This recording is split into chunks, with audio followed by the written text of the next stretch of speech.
Hoje nós estamos na nossa segunda aula do trimestre. Se nós fôssemos seguir a revista, nós já estaríamos na nossa quarta lição. Mas nós estamos na nossa segunda aula, né? E como a nossa proposta é uma proposta ligeiramente diferente da revista, né? Ligeiramente porque a revista ela está voltada para o Evangelho de João. Mas nós estamos aqui dando uma atenção a todos os evangelhos, né? Aos 4 evangelhos. E na nossa primeira aula, nós falamos um pouquinho sobre evangelho, refletimos um pouco sobre o filme que eu indiquei, o Rashomon, especialmente sobre como histórias estão relacionadas a pontos de vista, né? E a importância dessa relação entre narrativas e perspectivas. Uma narrativa, ela sempre é desenvolvida a partir de uma perspectiva, e entender aquela narrativa significa a gente entender a perspectiva que ela está adotando. E quando a gente pensa em histórias bíblicas, né, e eu espero que vocês estejam fazendo a lição de casa, que é ler os evangelhos. Se não começaram ainda, não tem problema, sempre é dia para começar, né? Eu sempre falo aqui que para ler a Bíblia inteira, basta 3 capítulos por dia, assim, em um ano. Se você lê 3 capítulos por dia da Bíblia, em um ano você acabou a leitura. Se por acaso você não esteja muito interessado em ler a Bíblia inteira, porque também não é nenhuma obrigatoriedade, mas você queira só ler alguns trechos, alguns textos, alguns livros selecionados, eu sempre recomendo a leitura dos evangelhos, né? Acho importante sobre vários pontos de vista a leitura dos evangelhos. Não só dos evangelhos, dos salmos, né, dos provérbios e outros textos também que são extremamente ricos e podem nos ajudar no nosso dia a dia, especialmente na nossa rotina espiritual. Mas nós temos aqui uma liçãozinha de casa, que é justamente a leitura dos evangelhos, né?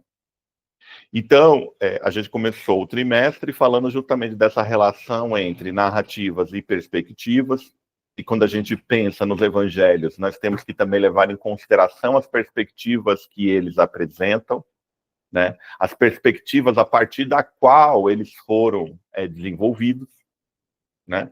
Então, quando vocês estiverem lendo, sempre se pergunte qual é o ponto de vista que o autor daquele livro está assumindo, porque tem um ponto de vista ali.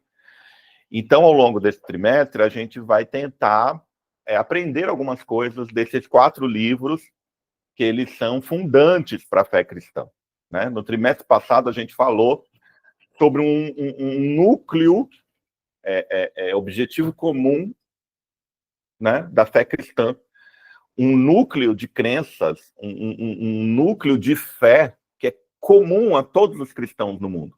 Não importa a tradição, se é católica, protestante, reformada, pentecostal, não importa. Existe algo que é comum a todos os cristãos, né? Existe algo que é comum a todos os cristãos no mundo, não importa a tradição. E os evangelhos fazem parte desse núcleo comum, né? Mas o que a gente percebe, inclusive, em dias tão difíceis que a gente tem vivido, que muita gente distorce a mensagem do evangelho. Ou despreza, né? Ou despreza essa mensagem. Então, a gente está aqui justamente para aprender algumas coisas com esses livros, né? Então, nós temos aqui lições bíblicas e o verbo se fez carne, Jesus sob o olhar do apóstolo do amor, e já tem 2 coisas aqui que eu sempre estou repetindo, que é essa declaração que a gente teve a oportunidade de estudar do ponto de vista teológico, de que o verbo se fez carne. Então, a gente estudou um pouco sobre encarnação no trimestre passado. Para aqueles que não lembram da aula, ela está lá no nosso espaço do Google Sala de Aula, se não me engano, também está nas nossas redes, né, no Facebook e no YouTube. Caso não esteja lá, a gente pode providenciar que esteja, né? Então, essa declaração, a gente teve a oportunidade de estudá-la de um ponto de vista teológico, né? E o Verbo se fez carne, que é justamente a doutrina da encarnação. Mas, nesse trimestre, a gente vai tentar estudar uma outra dimensão dessa declaração, que é justamente o fato de que Deus se revela na história.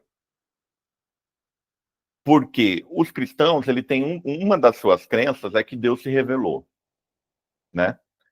Deus se comunica com a sua criação e com as suas criaturas. Deus se comunica. Ele fala, né? Ele fala, ele interage, ele se relaciona. E de que ponto de vista ele fala, ele interage, ele se relaciona? De um ponto de vista histórico. É na história. Então, quando a gente declara que o Verbo se fez carne, a gente está dizendo que o Verbo se historicizou. Ele está na história, né? Ele é concreto, né? Não há dúvida, e eu já falei aqui sobre isso, não há dúvida de que Jesus existiu, né? Não é uma abstração, nem um folclore, nem uma lenda. Jesus existiu porque existem inúmeras evidências históricas, arqueológicas, materiais que provam que ele existiu. Como essa figura histórica é interpretada, aí nós vamos para uma longa discussão. Nós que somos cristãos, nós temos uma perspectiva específica dele, né? E não é porque é uma perspectiva de fé que ela é menos legítima do que aqueles que não têm fé. A gente falou um pouco sobre isso na nossa primeira aula. Então, e o Verbo se fez carne, e Jesus sob o olhar do apóstolo do amor. E aqui a importância do olhar, né? Então, Mateus tem um olhar, Marcos tem um olhar, Lucas tem um olhar e João tem um olhar. Certo? Então, a perspectiva sempre tem que ser levada em consideração. E é uma coisa que eu tenho chamado a atenção aqui de vocês. Como eu disse, se nós fôssemos pela revista, nós estaríamos na quarta aula, Jesus, o pão da vida. Né? Mas nós estamos na nossa segunda aula. Né? O Jesus, pão da vida, a verdade prática diz o seguinte: Jesus é o pão da vida que sacia a fome espiritual de todo ser humano. A leitura bíblica está em João 6, do 1 ao 14, que nós não vamos fazer, porque depois, certamente, a gente vai retomar alguma coisa que diga respeito a isso nas próximas aulas. Tá? Aí o texto áureo é justamente essa declaração de Jesus, né? Eu sou o pão da vida, que se encontra em João 6,48. E nós temos aqui um esboço da aula, que nós temos na primeira parte uma breve recapitulação da aula anterior, né? Para a gente rever certas coisas que a gente refletiu na última aula. E na segunda parte a gente vai introduzir o conceito de reino de Deus nos evangelhos. Introduzir, são algumas ideias introdutórias. Certamente, ao longo do trimestre, a gente vai ter a oportunidade de aprofundar. Tá? Hoje é uma introdução à ideia de reino de Deus, porque ela é uma das ideias centrais nos evangelhos. Então, quando a gente fala de reino de Deus, ou quando eu for ler os evangelhos e eu me deparar com essa expressão, com esse slogan, o que ele quer dizer? Né? Então, a gente começa aqui com uma breve recapitulação da aula anterior. Antes disso, vou tomar um gole d'água. E eu coloco aqui anteriormente um jargãozinho aí dos programas de TV. Então, recapitulando lá a nossa primeira aula, para que a gente se dê uma situada aqui e também ofereça um contexto, eu retomo as definições de evangelho e de evangelhos sinóticos, certo? E o que é o evangelho? Quando eu falo do evangelho, do que eu estou falando, tá? E a definição que eu trago aqui para vocês, ela diz o seguinte: a mensagem da salvação oferecida por Deus a todo aquele que crê. Nós tivemos a oportunidade de definir a partir da etimologia, ou seja, da raiz, né, da palavra evangelho, que vem do grego, euangelion, né? E o que é euangelion? O que é evangelho? É boas novas, né? São boas notícias. O que é o evangelho? O evangelho são boas notícias. Vou colocar aqui até no quadro. Quando a gente pensar em evangelho, a gente precisa pensar que é boas notícias. Good news. Tá? Evangelho, etimologicamente falando, é boas novas, boas notícias. Tá? É isso que é o evangelho. Se a gente for pensar na sua raiz etimológica, tá bom? Evangelion, né? Significa boas novas, boas notícias. E qual é essa boa notícia? Olhando a partir da revelação de Jesus. É justamente a mensagem da salvação oferecida por Deus a todo aquele que crê. Qual que é a boa notícia? Deus salva a humanidade por meio do seu Filho Jesus. Essa é a boa notícia. Essa é a boa nova. Tá? E aqui eu coloco um texto para vocês bíblico, que é justamente o texto de 1 Coríntios, capítulo 15. E a gente teve a oportunidade de abordar algumas questões, né, na aula passada, e a gente pôde refletir um pouco, de que, eu vou parar um pouquinho aqui,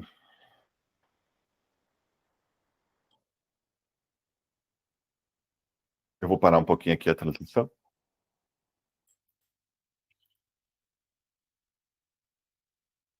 Eu não sei se vocês estão...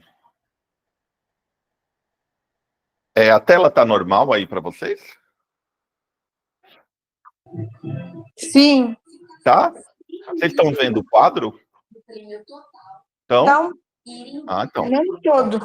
É porque para mim não tá. Ela tá. Ah, tá. O Alisson acabou. Tem que fixar, se fixar fica maior.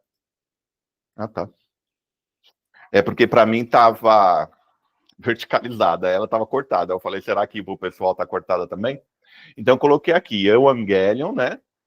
De um ponto de vista etimológico, significa boas novas, boas notícias.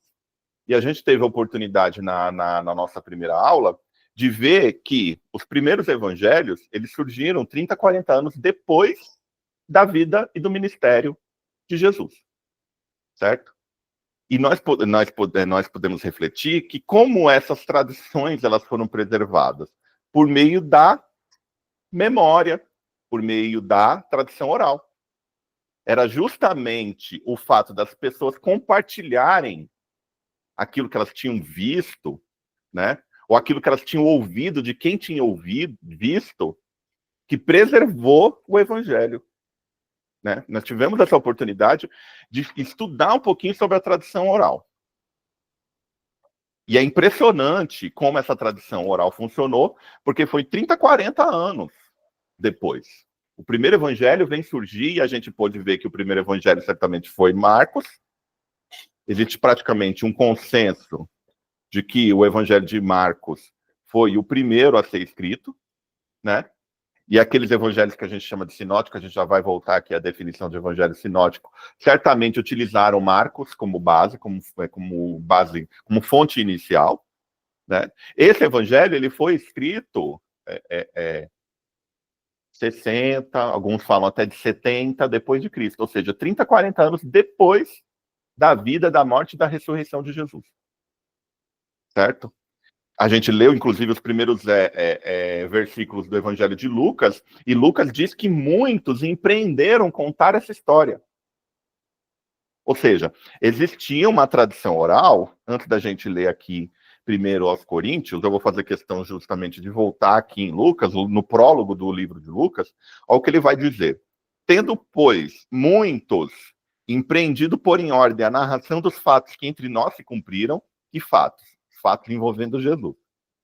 Segundo nos transmitiram os mesmos que os presenciaram. Ele estava falando aqui de testemunha ocular, certo?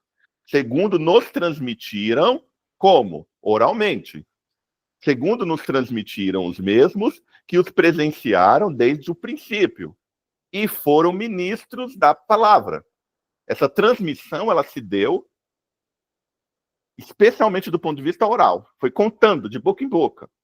A gente pôde ver isso. Foi 30, 40 anos as pessoas falando de Jesus, da sua vida, da sua morte, da sua ressurreição, falando de uma para a outra. Certo? E isso era a proclamação do evangelho, porque o evangelho não é só o evangelho de Jesus, é um evangelho também sobre Jesus. Certo? Nós vimos isso lá na primeira aula, só recapitulando aqui um pouquinho. Então, foram 30, 40 anos dessas pessoas transmitindo. E Lucas fala disso aqui. Muitos empreenderam, nos transmitiram, testemunhas oculares, né? Pareceu-me também a mim conveniente de escrever os fatos a ti, ó excelente Teófilo, por sua ordem, havendo-me já informado minuciosamente de tudo desde o princípio, para que conheças a certeza das coisas de que já estás informado. Então ele escreve a Teófilo, você vê que aqui que Lucas, ele destina o seu tratado duplo do Evangelho e do livro de Atos a Teófilo, e diz que Teófilo já conhece. Como que ele conhece? Certamente existiam outros livros, também não vamos preconceber que não existiam outros evangelhos, vamos assim dizer, que se perderam, né? Nós falamos um pouquinho lá da fonte Q, né? Mas certamente Teófilo conhecia, né? Nós podemos pensar que Teófilo, não certamente, que a gente não tem muita certeza do que aconteceu há 2000 anos, mas nós podemos pensar que Teófilo sabia das coisas que Lucas vai descrever no seu evangelho, de ouvir falar. Tá? Inclusive, eu tenho colocado lá no Google Sala de Aula alguns livros, alguns textos, melhor dizendo, para aqueles que se interessarem um pouco mais sobre esse assunto. Inclusive, eu coloquei lá um texto bem interessante sobre o livro de Marcos, de como ele, né, inicia isso que a gente chamou de novo gênero textual, que é o gênero textual do Evangelho, né? Mas vamos voltar aqui para o nosso texto de 1 Coríntios 15. Vou voltar aqui para a apresentação.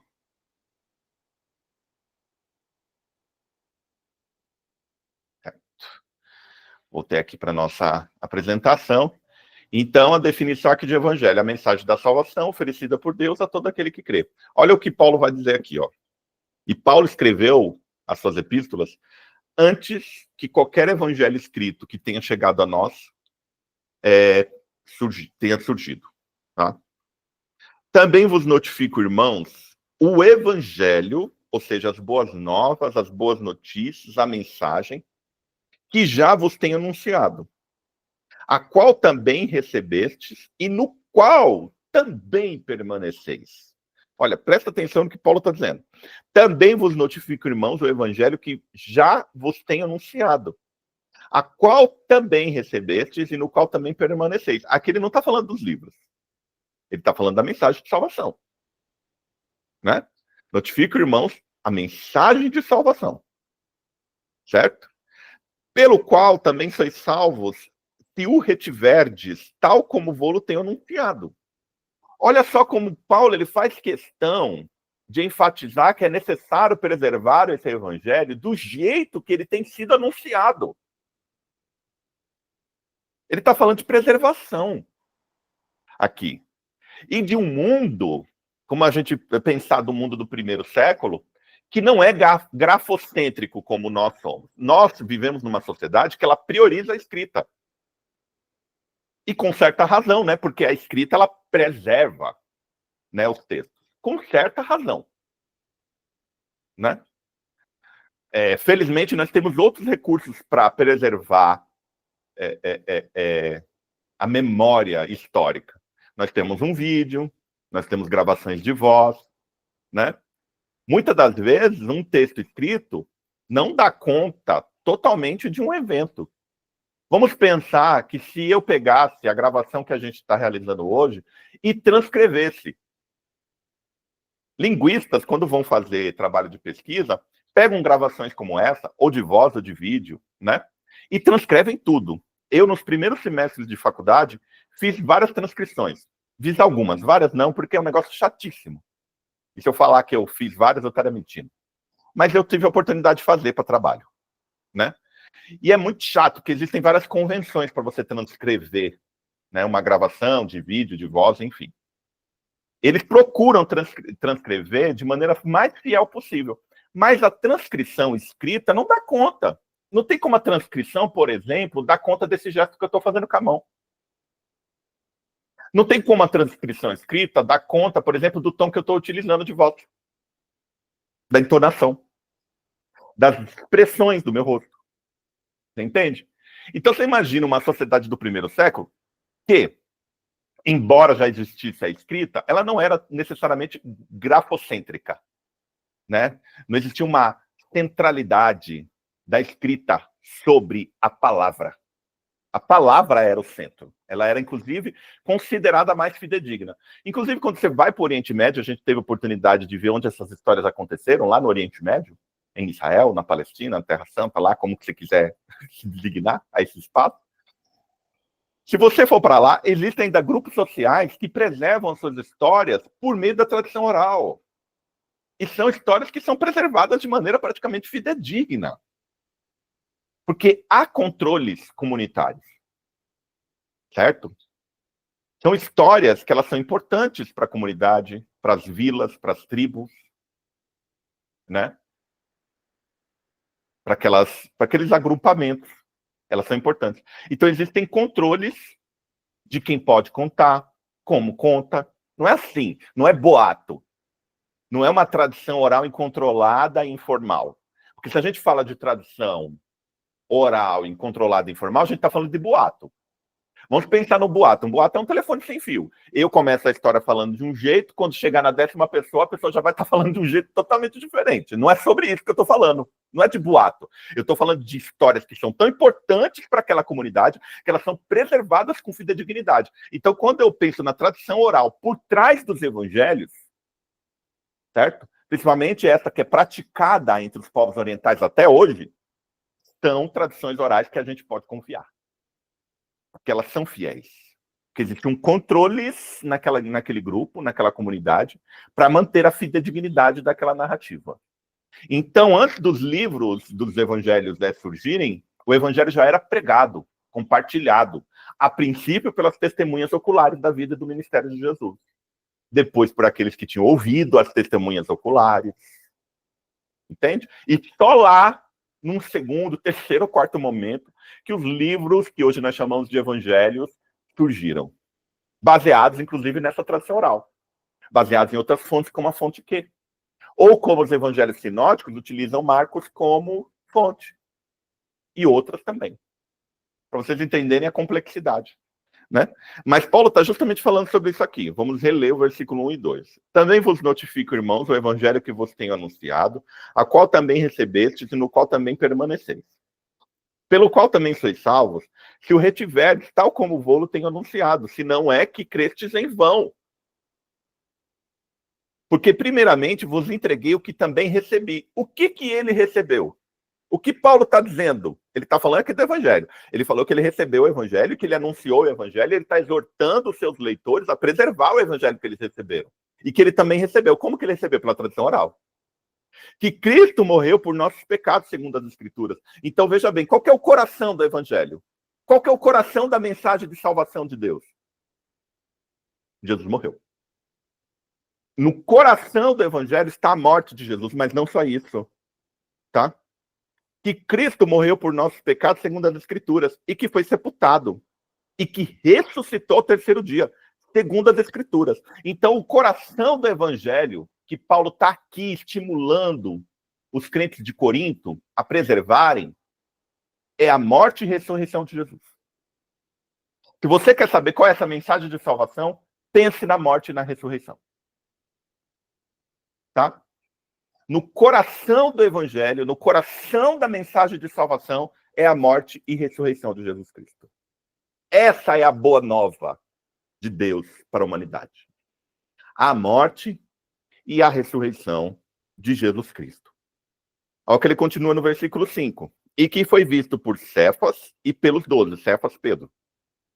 Depois foi visto uma vez por mais de 500 irmãos, dos quais vive ainda a maior parte. Mas alguns já dormem também. Aqui ele fala das testemunhas oculares. Ele está tratando aqui a ressurreição como evento histórico. Não é abstração, não é lenda, não é folclore. Tá? É evento histórico e que foi preservado e que foi testemunhado ocularmente por Pedro, pelos 12, por mais de 500 irmãos de uma só vez. Depois foi visto por Tiago, depois por todos os apóstolos. E por derradeiro de todos me apareceu também a mim como um nascido fora de tempo no caminho de Damasco. Porque eu sou o menor dos apóstolos, que não sou digno de ser chamado apóstolo, pois que persegui a igreja de Cristo, de Deus. Mas pela graça de Deus sou o que sou, e a sua graça para comigo não foi vã. Antes trabalhei muito mais do que todos eles, todavia não eu, mas a graça de Deus que está comigo. Então a gente vê aqui que o tratamento que Paulo dá para o evangelho. Tratamento que Paulo dá para o evangelho. E nós vemos que Paulo ele não empreende em escrever o seu próprio evangelho. Né? Uma, porque ele certamente estava preocupado com outras questões. Né? Ele sempre estava movido, por um ímpeto evangelístico, né? De levar o evangelho às nações, aos gentios especialmente. Mas também ele sempre estava motivado por necessidades pastorais. Paulo, ele era um sujeito com um perfil muito pastoral, então ele era motivado por necessidades pastorais. As suas epístolas, elas nascem de necessidades pastorais das igrejas, né? E não só isso. Paulo, por que ele não estava, de certa forma, autorizado, vamos assim dizer, a contar sobre a morte e ressurreição de Jesus, como os evangelistas o fizeram? Porque ele não viu. Ele não era uma testemunha ocular. Ele é uma testemunha ocular da ressurreição, mas não necessariamente da morte e da vida anterior ali no ministério público de 3 anos. Então, se você for pensar nos controles comunitários, Paulo não estava necessariamente autorizado. É uma reflexão que a gente pode fazer aqui. Por isso que ele faz outra coisa. Ele escreve as suas cartas, mas ele não empreende, como Lucas, por exemplo, empreendeu, certo? Em contar os fatos que envolveram Jesus. Mas ele faz uma interpretação muito brilhante, genial dessas tradições. E essa interpretação está nas suas epístolas, mas nós estamos estudando Paulo, né? Porque aí Paulo é um outro 500, tá? Então, aqui, definindo o evangelho, é a mensagem de salvação oferecida por Deus a todo aquele que crê. E o coração dessa mensagem é a morte e ressurreição de Jesus Cristo. Também é uma referência a cada um dos 4 primeiros livros do Novo Testamento. Aqui eu já estou falando de evangelho como gênero textual, que contam a vida e os ensinamentos de Jesus. Lembra que a gente falou que Marcos, ele iniciou um novo gênero textual, quando ele empreendeu contar o seu próprio evangelho? Certo? E qual que era a definição, né? Simplória, mais uma definição que a gente tem que levar em consideração, do evangelho, como Marcos entende, uma narrativa da morte e ressurreição de Jesus com uma introdução prolongada. Certo? Então, quando ele decide contar sobre a morte e ressurreição de Jesus, ele oferece uma introdução que é justamente alguns eventos dos seus milagres, não necessariamente dos seus ensinos, que quem faz isso é Mateus e Lucas, né? Mas Marcos, se a gente conceber que ele foi o primeiro a escrever um evangelho, como livro aqui, evangelho como sinônimo de livro, certo? Ele entendia que o evangelho é uma narrativa sobre a morte e ressurreição, com uma introdução prolongada. Aí, Mateus e Lucas fazem isso de maneira muito mais exaustiva, certo? Porque se a gente for pensar, por exemplo, o livro de Marcos tem 16 capítulos. Se a gente for pensar de Mateus, já tem 28. E de Lucas tem 24. E o de João, que é uma outra questão, tem 21 capítulos. Certo? Alguma dúvida? Porque eu recapitulei aqui a nossa aula justamente para que vocês tivessem a oportunidade de esclarecer, né, alguma questão que tenha ficado. Ou seja, o evangelho é a morte de Jesus, né? Quer dizer, crer. O evangelho é praticar todos que Jesus pediu, né? Jesus nos ensina, né? Então, Manuel, o evangelho em si é a mensagem da morte e ressurreição. Viver o evangelho é viver a partir da verdade de que Jesus morreu e ressuscitou. Entendeu? Viver a partir do evangelho, ou viver o evangelho, como Paulo fala, permaneçam no evangelho. Certo? Do que ele está falando? Permaneçam na verdade de que Jesus morreu e ressuscitou. E por meio desses eventos, Deus salvou a humanidade. Então nós vivemos a partir dessa revelação. Entende? Então, assim, mas continue trazendo as questões. Tá bom? Então, aqui, Evangelho, a mensagem de salvação oferecida por Deus a todo aquele que crê, também é uma referência a cada um dos 4 primeiros livros do Novo Testamento, que contam a vida e os ensinamentos de Jesus. E o que são os evangelhos sinóticos? São os 3 evangelhos de Mateus, Marcos e Lucas, embora cada um tenha sua ênfase. Aí eu recomendo que vocês prestem atenção nas ênfases de cada evangelista quando vocês forem ler os evangelhos. Abordam a visão a vida de Cristo, basicamente tendo como base posições similares, né? Então, quando a gente lê, por exemplo, os 3 primeiros evangelhos, que são sinóticos, a gente vai notar que existem trechos completos, que são praticamente iguais nos 3 evangelhos, ou pelo menos em 2 deles, né? Em pelo menos 2 deles. Claro, existe muita coisa além em Mateus e em Lucas. E isso pode ter vindo da onde? Daquela fonte que a gente falou lá, que é essa fonte que se perdeu. Certamente essa fonte ela tinha uma ênfase nos ensinamentos de Jesus, tá? Como, por exemplo, o Sermão da Montanha e outros ditos, né? Outros ditos que estavam não necessariamente relacionados à sua morte e ressurreição, à narrativa da paixão, mas estavam relacionados àquilo que ele tinha ensinado. E, especialmente ensinado. Em alguns casos feito, mas especialmente ensinado. Tá? Aí eu trago aqui para vocês também o evangelho como gênero discursivo. E isso já no 2º século. Aí eu trago 2 transcrições de 2 obras que são do 2º século depois de Cristo. A de Daqué, né, e a 2ª epístola de Clemente. A de Daqué ela vai dizer o seguinte: corrijam-se mutuamente, não com ódio, mas com paz, como vocês têm no evangelho. Do que ele está falando? Do livro. Né? E ele nem coloca aqui como os evangelhos, coloca como o evangelho. Tá? Porque, assim, é o mesmo, mas diferente. Porque os 4 evangelhos abordam sobre a vida de Jesus. É um só sujeito que é, de certa forma, biografado. Né? Mas sobre perspectivas que se completam. Então, geralmente, não se fala no plural. Claro, tem 4 evangelhos como livros, mas um só evangelho, só uma mensagem. Não existe mais de uma mensagem de salvação. Corrijam-se mutuamente, não com ódio, mas com paz, como vocês têm no evangelho. E ninguém fale com nenhuma pessoa que tenha ofendido o próximo. Que essa pessoa não escute nenhuma palavra de vocês até que se tenha arrependido. Façam suas orações de esmolas e todas as ações da forma que vocês têm no evangelho de nosso Senhor. Está pensando aqui nos livros mesmo. Né? Que já no 2º século já eram, de certa forma. Claro, esse processo de canonização é um outro processo que a gente não vai entrar aqui, porque é muito complexo, né? Não nesse trimestre, pelo menos.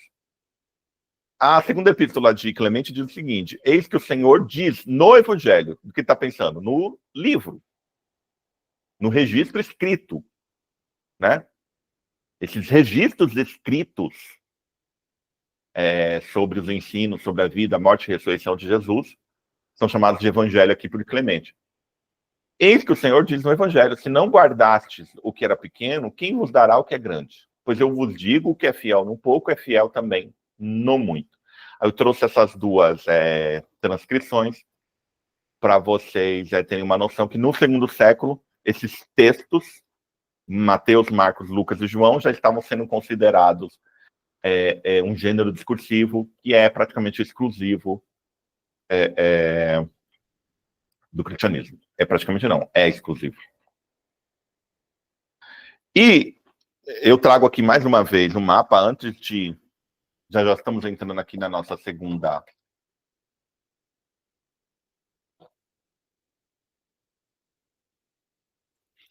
Na nossa segunda parte, que a gente vai introduzir o conceito de reino de Deus, né? E eu trago aqui um mapinha e eu coloquei como a geografia política nos dias de Jesus. Que a gente precisa entender quais eram as regiões, né? E como esse espaço estava organizado, né? Ou pelo menos estava parcialmente organizado, porque a gente não consegue necessariamente falar de uma organização tão fixa, né? Eu falei lá na nossa primeira aula que essa região ela estava sob controle de Roma. Eu trouxe lá o mapa, né, da Roma do 1º século, a extensão do Império Romano, e que o Império Romano controlava as regiões sobre o seu domínio com mão de ferro. A famosa PAC, né, romana era estabelecida com mão de ferro, de maneira muito truculenta, por meio dos exércitos, enfim, dos soldados, né? A gente tem mais ou menos lá um deslumbre disso no filme Gladiador, né? No primeiro, especialmente, no segundo eu não vi ainda, nem sei se vou ver. Mas a gente teve a oportunidade de ver mais ou menos que quando a gente lê as narrativas evangélicas, nós estamos falando dessa região aqui. E ela tinha uma certa organização, tá? E eu trago aqui para vocês, esse é um dos mapas que eu encontrei menos poluídos, né? Então, quando a gente lê lá os evangelhos, a gente esbarra com algumas regiões e a gente não tem mais ou menos noção do que está sendo dito ali, né? Especialmente a gente não gosta muito de geografia. Mas eu trouxe aqui um mapinha para vocês terem noção. Aqui em cima temos o Mar da Galileia, que na verdade não era um mar, né? E aqui temos o Rio Jordão, que vai descendo desde o Monte Hermon, e ele deságua aqui no Mar Morto.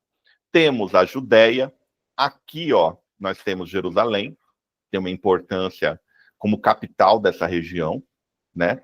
Sião é a cidade de Davi, onde estava o templo, inclusive. E a gente vê que Jesus viajou algumas vezes para Jerusalém, né? E essas viagens de Jesus para Jerusalém, elas aparecem especialmente no Evangelho de João. Quando a gente lê os evangelhos sinóticos, nós temos uma ênfase dos evangelhos sinóticos do ministério de Jesus aqui na Galileia, tá? Mais ao norte. Quando a gente lê os 3 primeiros evangelhos, eles dão uma atenção especial, veja bem a importância da perspectiva.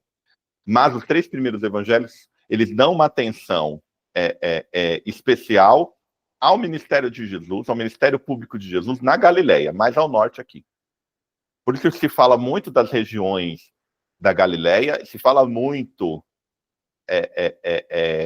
do Lago de Tiberíades, né? Mas Jesus, ele percorreu, certo? Praticamente todo esse espaço aqui durante a sua vida e também durante o seu ministério público, que está registrado nos evangelhos. A viagem de Jerusalém à Galileia durava pelo menos uns 3 dias, tá? E é dito que Jesus foi algumas vezes. A partir da perspectiva do Evangelho de João, ele foi a Jerusalém, tá? Então, nós temos aqui a Judéia. Entre a Judéia e Galileia, Judéia, ela era predominantemente judia, já disse pelo nome, Judéia, terra de judeus, certo? E essa divisão, ela se deu depois do fim da dinastia dos Asmoneus, que era uma dinastia judia, dos Macabeus, certo? E nos dias dos Macabeus, praticamente todo esse espaço aqui que a gente vê dividido em Judéia, Samaria, Galileia, era um estado só. A gente pode aplicar nessa palavra estado, tá? Porque eu não gosto muito de utilizar essas palavras porque elas são um pouco fora de tempo. Elas são anacrônicas. Eu não posso necessariamente falar de um país, né? A noção que nós temos de país hoje, com um território delimitado, com um povo, com uma língua, com um governo, não necessariamente se aplica a noção de Estado que nós temos hoje, não necessariamente se aplica a esses dias. Claro que tudo aquilo que a gente entende por Estado, governo, país, nação, tem seus germes já no 1º século, tá?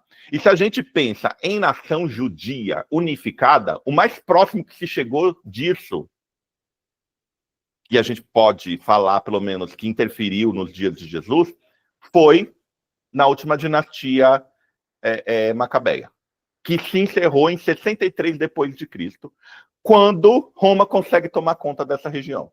Quando Roma toma conta dessa região, a dinastia Asmoneia, que vem dos Macabeus, se encerrou. Aí eles dividiram isso aqui, tá? Eles dividiram isso aqui. Sob o governo de um rei, a gente já vai ver, de um rei cliente de Roma, que era Herodes. A gente já vai chegar lá, tá? Mas nós temos mais ou menos uma noçãozinha aqui, geográfica, dos dias de Jesus. E por que isso é importante?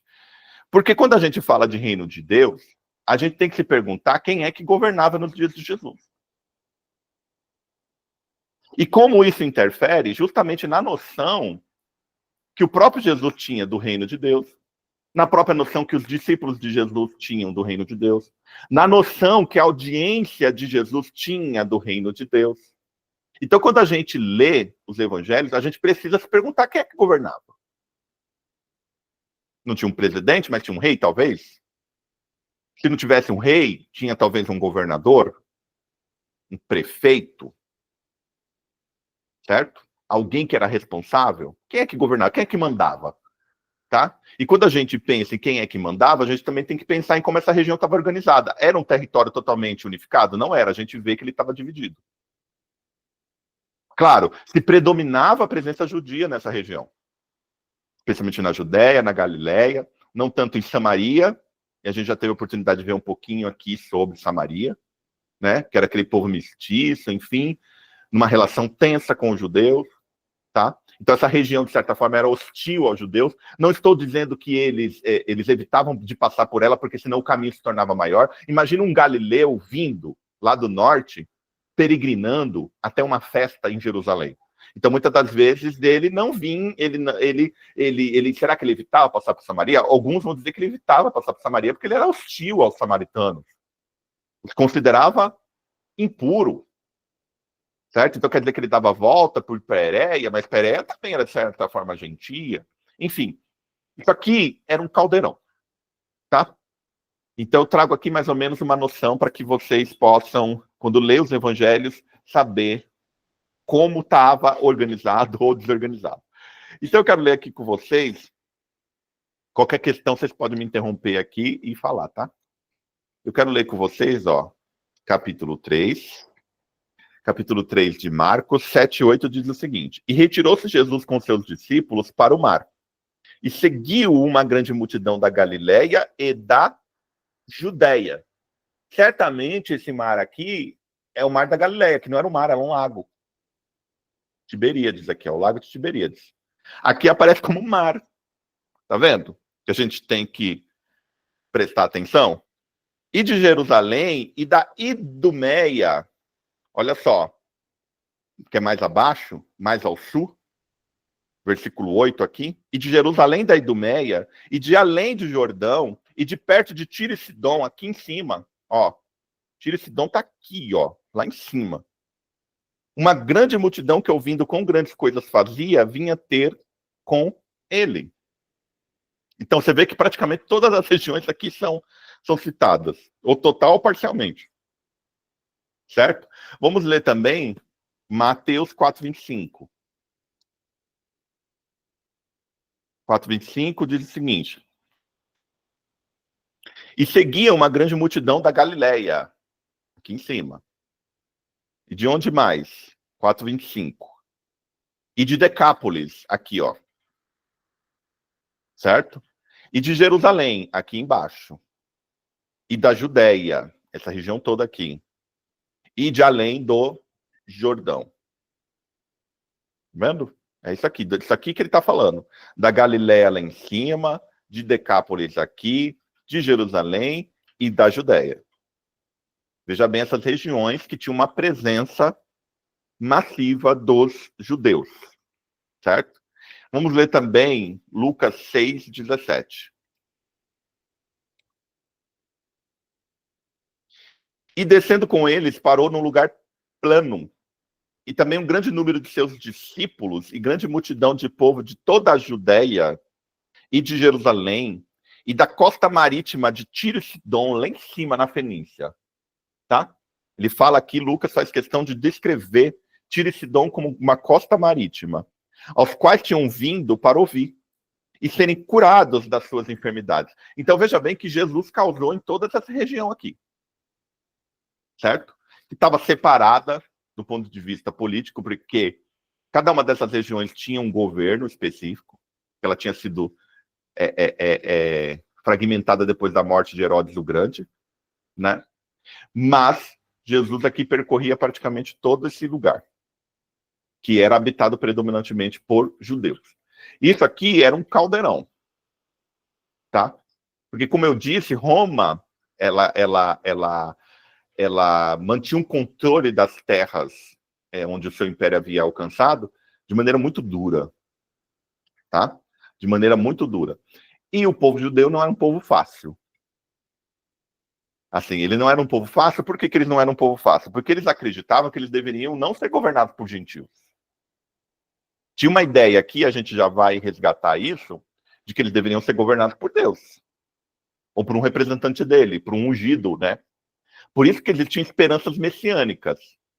E quando a gente fala de judaísmo do primeiro século, que é o judaísmo do segundo templo, a gente está falando de uma diversidade de abordagens judaicas. E todas elas tinham, cada qual, uma expectativa messiânica. E quem é o Messias? Nada mais é do que o ungido, o Cristo, o Rei de Deus, que vai vir e vai nos libertar do jugo gentil, do jugo de Roma. Entende? E havia muita revolta nesse lugar aqui no primeiro século. A gente precisa entender que esse espaço ele era marcado, atravessado por revolta e por insatisfação. Porque Roma impunha muita violência, tá? Ela controlava a revolta de maneira muito truculenta, tinha também o jugo dos impostos, certo? Tanto que inúmeras vezes Jesus é desafiado pelos seus adversários justamente com o tema do imposto. Lembra lá a história da moeda? Vamos pegar Jesus numa armadilha e vamos perguntar para ele a quem nós devemos entregar tributos. Aí Jesus dá uma resposta genial: dá a Deus o que é de Deus, dá a César o que é de César. Que a moeda tinha a imagem de César. Né? Então tinha um jugo por meio dos tributos. Quando a gente assiste, por exemplo, ao The Chosen, a gente vê o problema das dívidas, era um problema grave nessa época, nessa região. As pessoas estavam empobrecidas, a maior parte da população estava empobrecendo graças às dívidas, algumas delas causadas pelos tributos, pelos impostos, era tanto imposto que eles tinham que pagar, que eles acabam se endividando. Então, veja bem, era uma população que vivia com a instabilidade, ou em menor ou maior grau. E Jesus nasce e cresce nesse ambiente de instabilidade, de revolta, de insatisfação, certo? Quando a gente tem isso em mente, e existiam vários grupos, tá? Alguns mais violentos do que outros, mas todos os grupos, como eu estava dizendo, quando a gente fala de judaísmo dos dias de Jesus, a gente tem que falar de judaísmos, porque existiam alguns tipos, representados pelos essênios, representados pelos fariseus, representados pelos essênios, representados pelos zelotes, certo?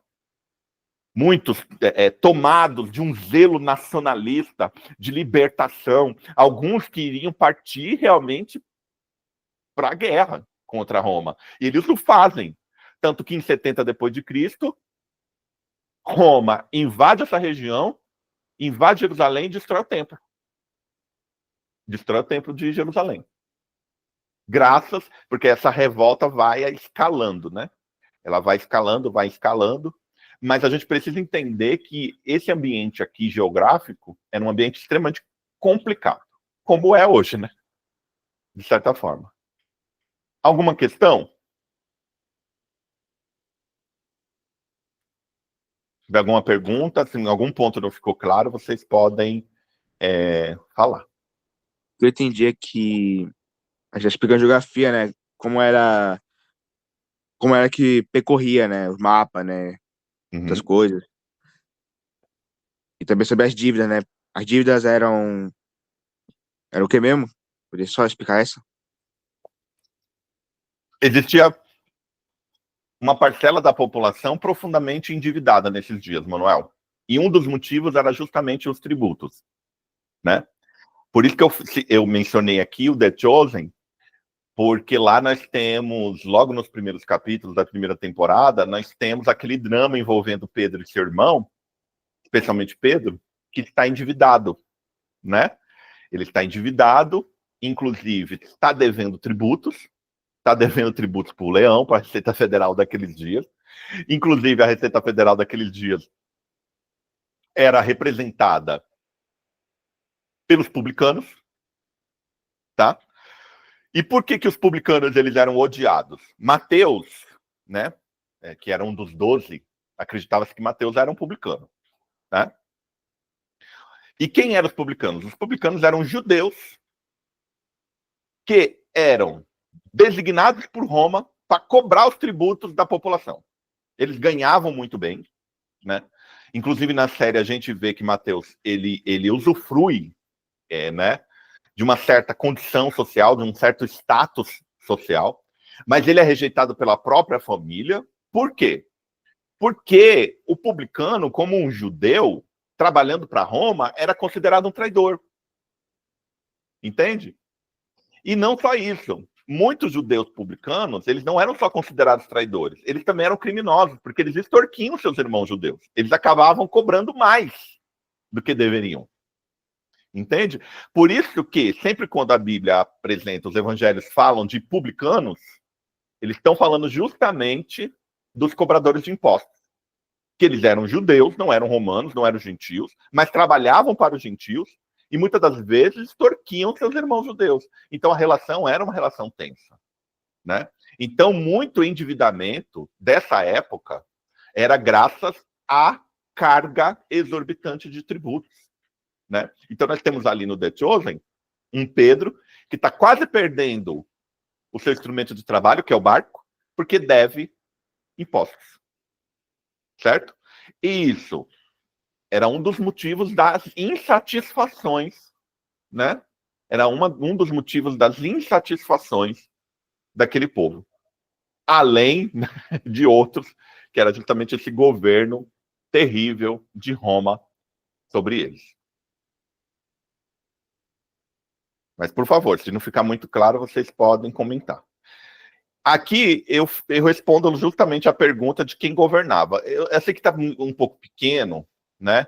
E nós temos aqui justamente uma árvore genealógica da família de Herodes, tá? Mas a quem a gente deve prestar atenção nessa árvore genealógica? Nessas figurinhas em azul, tá? Não agora, porque, como eu disse, tá pequeno, vai ser difícil de enxergar. Mas quem é que governava? Tá? A gente acabou de ver que as regiões elas eram o quê? As regiões elas eram divididas nos dias de Jesus. Tá? Isso ocorreu depois da morte de Herodes o Grande, que está lá em cima. Ele morre, ele governa sobre a Judéia de 37 a.C. a 4 a.C. Ele é aquilo que a gente chama de um rei cliente, porque ele governava sob a autoridade de Roma e servia a Roma, tá? Por que Herodes o Grande ele é importante? Ele é importante, embora ele não tenha governado aquela região nos dias efetivamente de Jesus, ele é importante porque ele efetuou inúmeras obras, tá?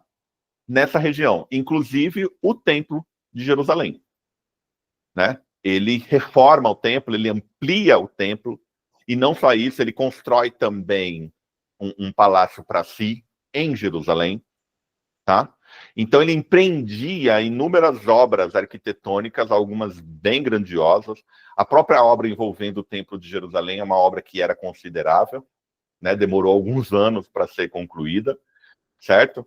Então, depois que essa região ela é tomada pelos romanos, ela passa a ser governada por Herodes o Grande. Quando ele morre, essa região ela é dividida entre os seus filhos, tá? Aí nós temos aqui mais para baixo os seus filhos, tá? Alguns vão ser citados nos evangelhos ou até mesmo em Atos dos Apóstolos. Então a gente esbarra com muitos Herodes, né? Quando a gente lê os evangelhos. Mas a gente tem que prestar atenção de qual Herodes o evangelho está falando, tá? Às vezes ele pode estar falando, se é do início, do começo da vida de Jesus, certamente ele está falando de Herodes o Grande, né? Se é do seu ministério, especialmente algum Herodes que esteve envolvido com Jesus ou com o João Batista, inclusive, certamente é um dos seus filhos. Ou Herodes Agripa ou Herodes Felipe, tá? Mas certamente Herodes Felipe, ele só vai aparecer lá em Atos dos Apóstolos, certo?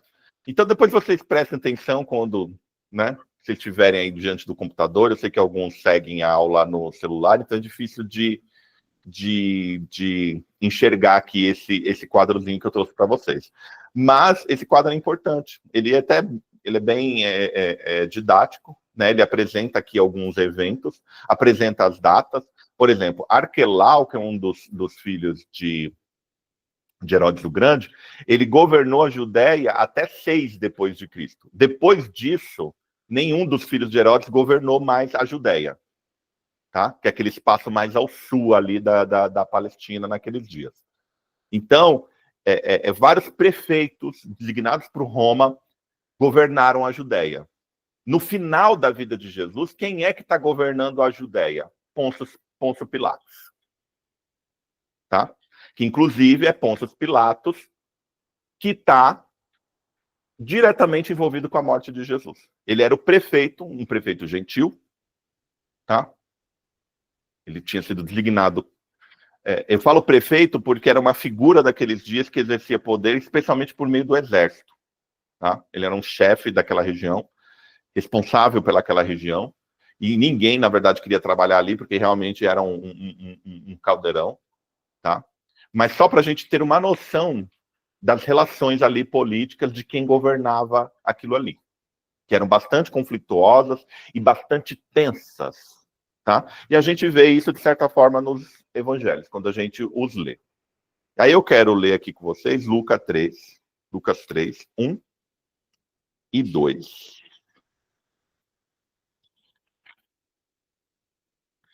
E no ano 15 do império de Tibério César, certo? Inclusive Tiberíades está relacionado a uma homenagem que Herodes o Grande fez a Tibério César.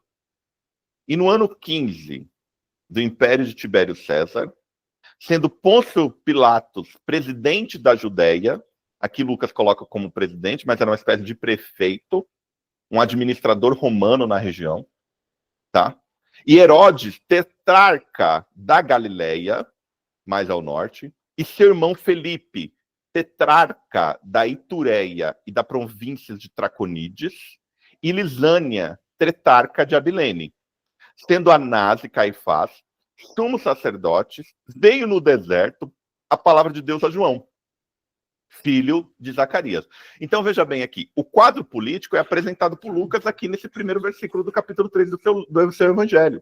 E no ano 15 do império de Tibério César, sendo Pôncio Pilatos presidente da Judéia, tá?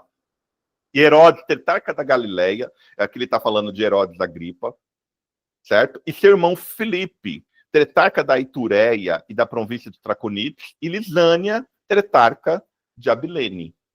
Então veja bem aqui que ele apresenta a configuração política, são essas pessoas que mandam em algumas regiões ali, regiões pelas quais Jesus passou, certo?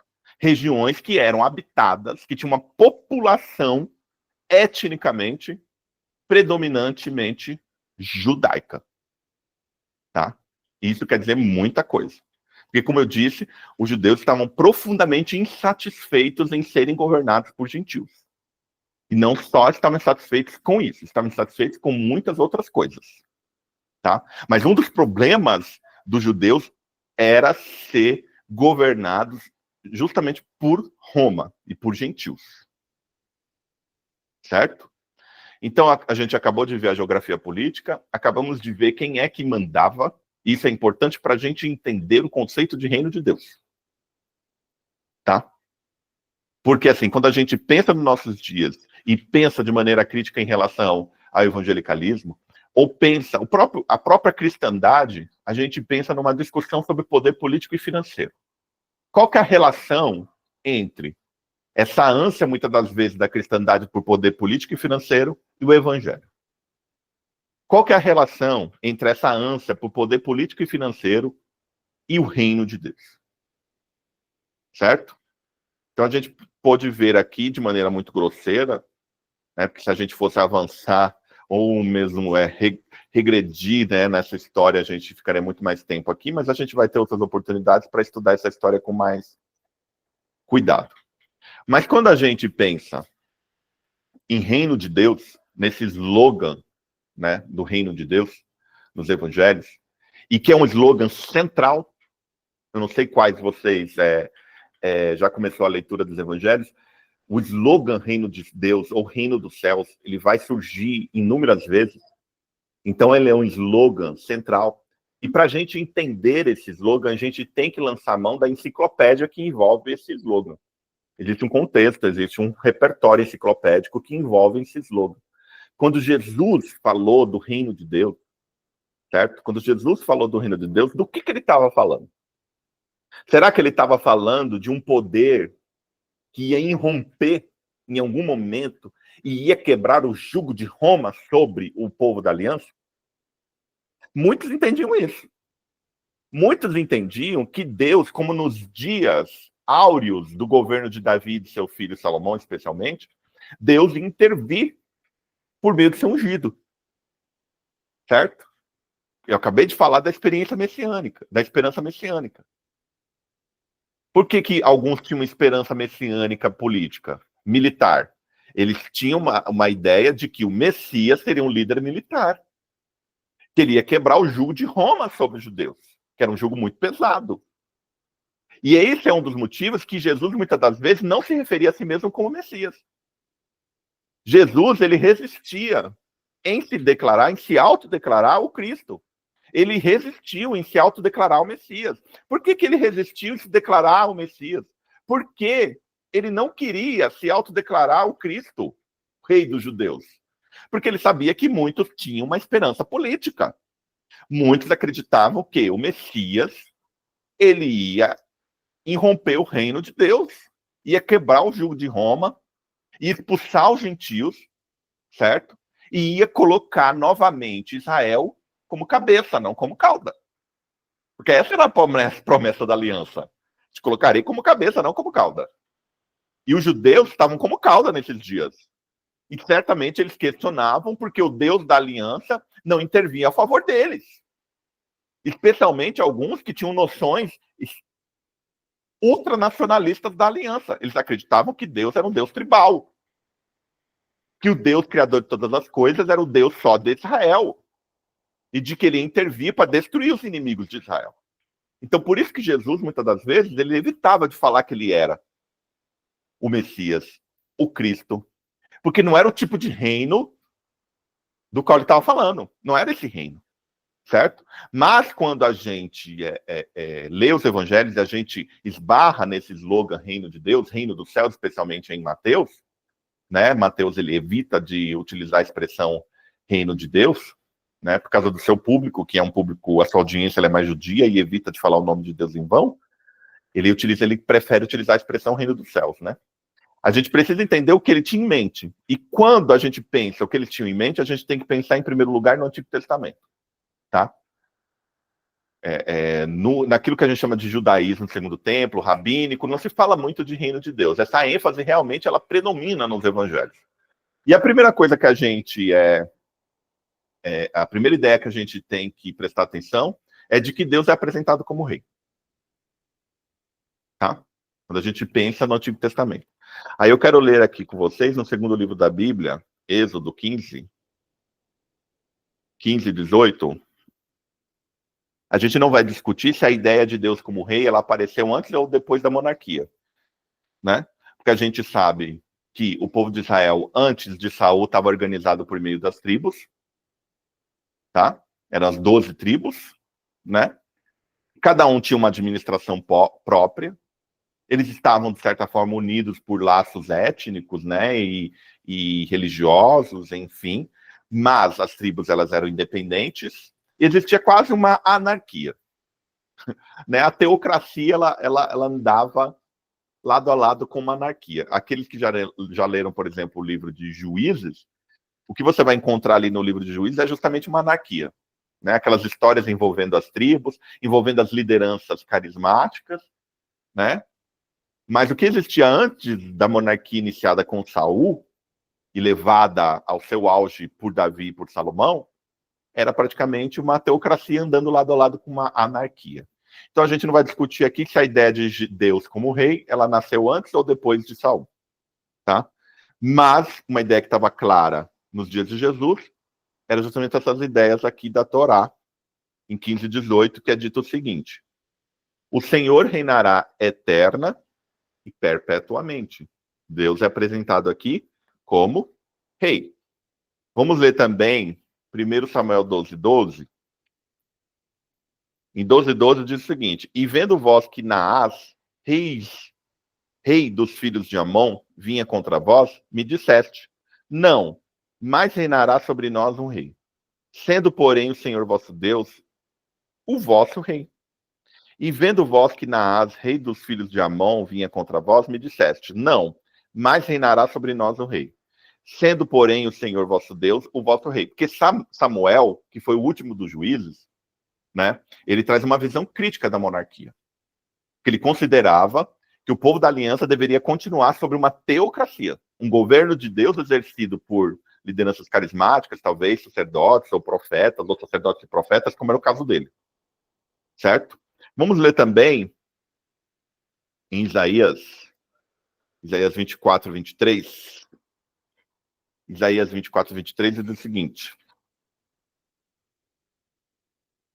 24:23, e a lua se envergonhará e o sol se confundirá, quando o Senhor dos exércitos reinar no monte Sião e em Jerusalém, e perante os seus anciãos, gloriosamente. Vamos ler também Sofonias 3:15, que é um livrinho aí profético, entre os profetas menores, depois de Abacuque. 3:15 diz o seguinte, Sofonias: O Senhor afastou os teus juízos, exterminou o teu inimigo, o Senhor, o rei de Israel, está no meio de ti. Tu não verás mais mal algum. Inclusive, a ideia de Deus como rei, ela aparece especialmente depois do exílio.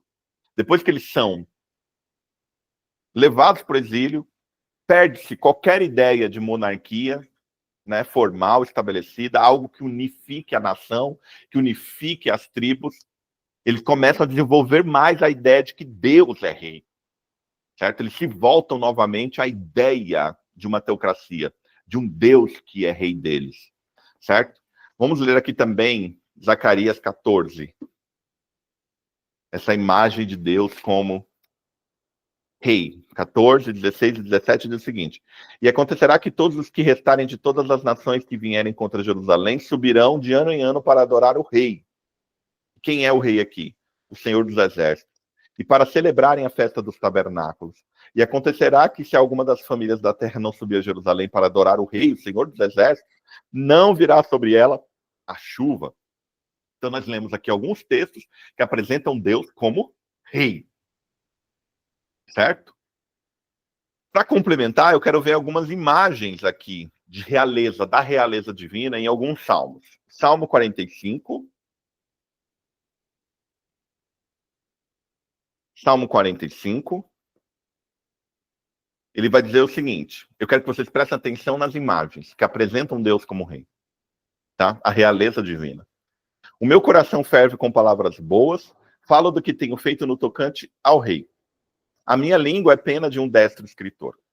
Tu és mais formoso do que os filhos dos homens, e graça se derramou em teus lábios. Por isso Deus te abençoou para sempre. Inclusive, esse salmo ele é utilizado depois para se referir a Jesus. Cinja a tua espada à coxa, ó valente, com a tua glória e a tua majestade. E neste teu esplendor cavalga prosperamente. Por causa da verdade, da mansidão e da justiça, e a tua destra te ensinará coisas terríveis. As tuas flechas são agudas no coração do inimigo do rei, dos inimigos do rei. E por elas os povos caíram debaixo de ti. O teu trono, ó Deus, olha só a imagem. O teu trono, ó Deus, é eterno e perpétuo. O cetro do teu reino é um cetro de equidade. Tu amas a justiça e odeias a impiedade. Por isso Deus, o teu Deus, te ungiu com óleo de alegria, mais do que a teus companheiros. Todas as tuas vestes cheiram a mirra e aloés e acácia. Desde os palácios de marfim, de onde te alegram. As filhas dos reis estavam entre as tuas ilustres mulheres, à tua direita estava a rainha ornada de finíssimo ouro de Ofir. Ouve, filha, e olha, e inclina os teus ouvidos. Esquece-te do teu povo, da casa do teu pai. Então o rei te afeiçoará de sua formosura, pois ele é o teu senhor, adora-o. E a filha de Tiro estará com presentes, e os ricos do povo suplicarão o teu favor. A filha do rei é toda ilustre lá dentro, o seu vestido é entretecido de ouro. Levá-la-ão ao rei com vestidos bordados, as virgens que a acompanham trarão a ti. Com alegria e regozijo as trarão. Elas entrarão no palácio do rei. Em lugar de teus pais estarão teus filhos, deles farás príncipes sobre toda a terra. Farei lembrar do teu nome de geração em geração, por isso os povos te louvarão eternamente. Então nós temos aqui algumas imagens reais. Depois vocês podem ler os outros salmos, não vou ler, tá? Salmo 45, 93, 96, 99, que são salmos que apresentam justamente imagens da realeza divina. Em relação a isso, nós temos também a expectativa messiânica. Quando a gente pensa na enciclopédia, tá? Desse slogan, que é justamente o slogan do reino de Deus. Vamos ler aqui Isaías. Isaías é muito importante, principalmente a segunda parte do livro. Isaías, ele é dividido em duas partes, né? Ele é dividido na primeira, com os 33... Isaías, ele tem 66 capítulos, né? Uma Bíblia tem 66 livros. E ele é dividido em duas partes, né? Claro, isso é questionado, enfim, os estudiosos do livro de Isaías hoje debatem sobre essa divisão, mas até o capítulo 39 é o proto-Isaías, que eles chamam de proto-Isaías, e a partir disso, a partir do 40 ao 66, seria o Deutero-Isaías. Especialmente do Deutero-Isaías, nós temos a imagem de Deus como Senhor, como Rei, melhor dizendo. Claro que o texto que a gente vai ler aqui é um texto do proto-Isaías, está no capítulo 9, que fala justamente da expectativa messiânica. E quem é o Messias? É um rei. Messias, a gente já viu isso aqui, Mashiach, em hebraico, é ungido. Christos, em grego. É ungido. Quem é ungido? Ungido para quê? Para reinar. O Messias é um rei. Tá? E nos dias de Jesus existia uma expectativa muito forte por um Messias. Tá? Claro, cada um dos grupos judaicos interpretava essa expectativa de um jeito, de um modo. Certo? Mas existia uma expectativa de que o reino de Deus ia irromper por meio do seu Messias. Tá? Então a gente lê aqui em Isaías, Isaías 9 diz o seguinte: mas a terra que foi angustiada não será entenebrecida. Envelheceu nos primeiros tempos a terra de Zebulon e a terra de Naftali, mas nos últimos tempos a enobreceu junto ao caminho do mar, além do Jordão, na Galiléia das nações. O povo que andava em trevas viu uma grande luz, e sobre os que habitavam na região da sombra da morte resplandeceu a luz. Tu multiplicaste a nação, a alegria lhe aumentaste. Todos se alegrarão perante ti, como se alegram na ceifa, e como exultam quando se repartem os despojos. Porque tu quebraste o jugo da sua carga, o cajado do seu ombro, e a vara do seu opressor, como no dia dos midianitas. Porque todo calçado que levava o guerreiro no tumulto da batalha, e todo manto revolvido em sangue serão queimados, servindo de combustível ao fogo. Porque um menino nos nasceu, um filho se nos deu. E o principado, ou seja, a realeza, o governo, estará sobre os seus ombros e se chamará o seu nome: Maravilhoso, Conselheiro, Deus Forte, Pai da Eternidade, Príncipe da Paz. Do aumento deste principado, desse governo, dessa realeza, dessa soberania e da paz não haverá fim. Sobre o trono de Davi e no seu reino, porque Deus havia prometido que Davi seria sucedido perpetuamente no trono de Israel, por meio de quem? Por meio do Messias. Sobre o trono de Davi no seu reino, para o firmar e o fortificar com juízo e com justiça, desde agora e para o quê? Para sempre. O zelo do Senhor dos Exércitos fará isso. Vamos ler também o versículo 11. Portanto, o Senhor suscitará contra ele os adversários de Rezim e juntará os seus inimigos. Vamos ler também. Na verdade, não era nem o versículo 11, era o capítulo 11, mas a gente não vai ler de Isaías porque ele é um pouco longo. Mas depois vocês leiam aí, tá? O capítulo 11 de Isaías também fala da expectativa messiânica. No próximo livro, que é Jeremias 23, 5 e 6, estamos falando aqui da enciclopédia que envolve o slogan Reino de Deus. Algumas ideias que a gente precisa ter em mente para entender isso, tá? E eis que vem dias, diz o Senhor, em que levantarei a Davi um renovo justo. Veja bem, é sempre a promessa, a aliança que Deus fez com Davi. E parte dessa aliança era justamente estabelecer um rei para sempre no trono de Davi, filho dele. Isso se cumpre em Jesus Cristo. Para nós que somos cristãos, nós acreditamos que as expectativas messiânicas elas se cumprem em Jesus Cristo. Jesus é o rei prometido. Jesus é o filho de Davi prometido. Ele é ungido, ele é o Cristo, ele é o Messias. E ele é o único que tem capacidade, inclusive, de se permanecer perpetuamente sobre esse trono. 5 e 6 de 23 de Jeremias. Eis que vem dias, diz o Senhor, que levantarei a Davi um renovo justo. E sendo rei, reinará e agirá sabiamente, e praticará o juízo e a justiça na terra. Nos seus dias, Judá será salvo, e Israel habitará seguro. E este será o seu nome, com o qual Deus o chamará, o Senhor, justiça nova. Então você imagina um judeu lendo ou ouvindo falar dessa promessa nos dias de Jesus. É dito que, quando o Messias se revelasse, Judá seria salvo e Israel habitaria seguro. Haveria uma unificação das tribos. Aí chega Jesus e traz uma nova abordagem da expectativa messiânica. Então ele vira essa chave, certo? Ele demonstra que as promessas não falavam necessariamente de um poderio bélico, político, financeiro. Falavam de um outro tipo de poder, um poder espiritual. Entende? Porque a gente precisa entender o reino de Deus, em primeiro lugar, não como uma potência militar, financeira, política ou religiosa. A gente precisa entender o reino de Deus como uma potência espiritual. Em primeiro lugar, a gente precisa entender que Jesus, ele cumpre em si essa expectativa messiânica de um ponto de vista espiritual. E que muitos dos seus discípulos, seus ouvintes, não aceitavam ou não entendiam.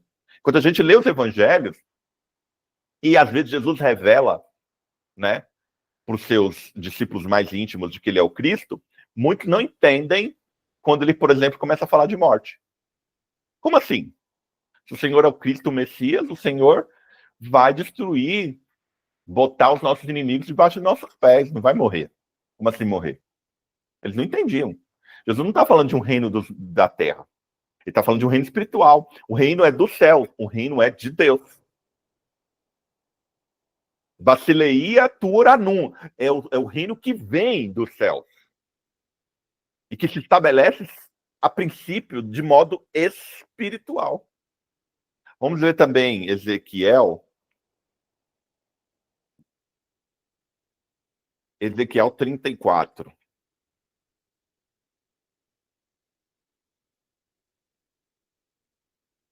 Ezequiel 34, 23 e 24.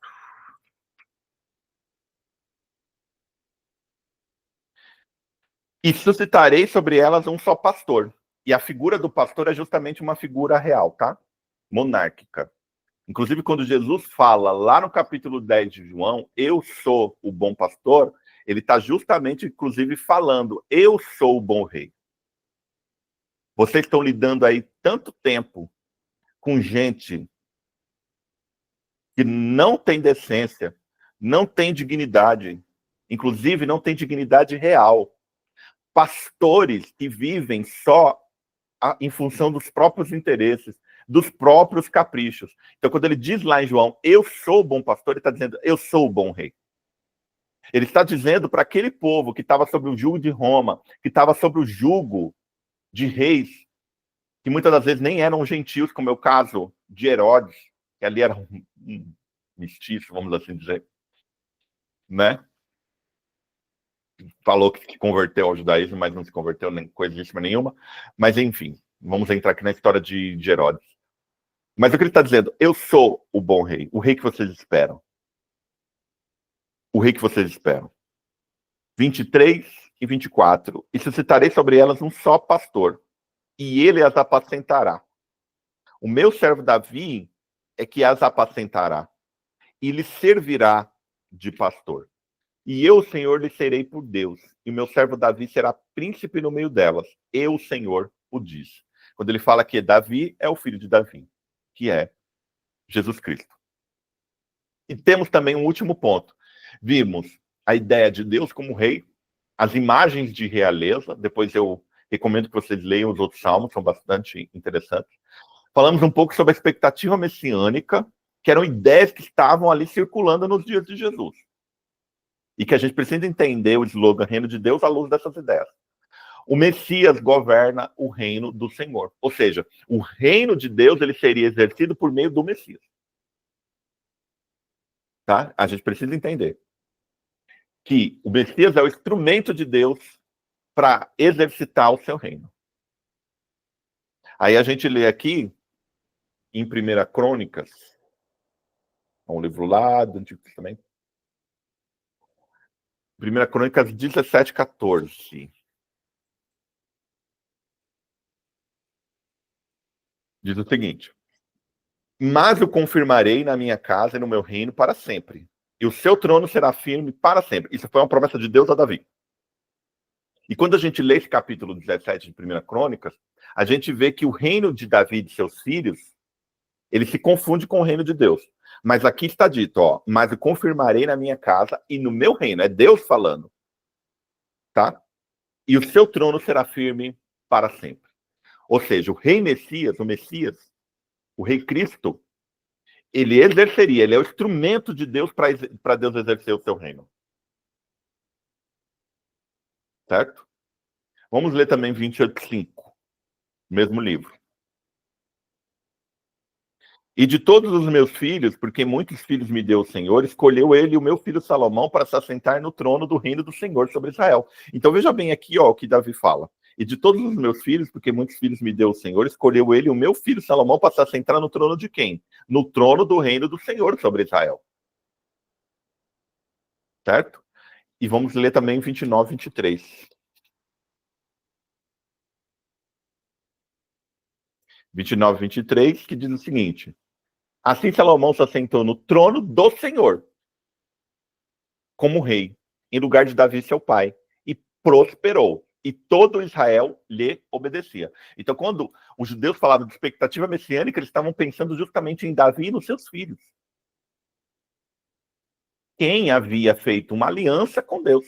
E Deus havia feito uma aliança com eles, para estabelecê-los de maneira eterna no trono de Israel. O rei dos judeus. Certo? E por meio desse governo, exercer o seu reino em todo mundo. Em todo mundo. Tá? Então, eram essas ideias que estavam presentes, quando a gente olha para o Antigo Testamento, essas ideias estavam, de uma forma ou de outra, presentes na audiência do ministério de Jesus. E a gente tem que levar em consideração essas ideias quando a gente lê os evangelhos e esbarra com o slogan Reino de Deus. Tá?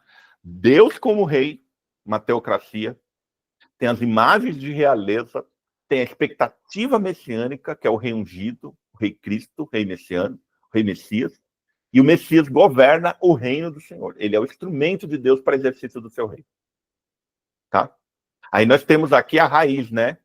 Que é Mem, que é Lamed e Kaf, é Melech, né? É rei. Melech, em hebraico, é rei. E Malchut é reino, né? Soberania, poderio, tá? É o Melech, né? Em hebraico, rei, ou reinar, raiz triconsonantal, ou Malchut, em hebraico.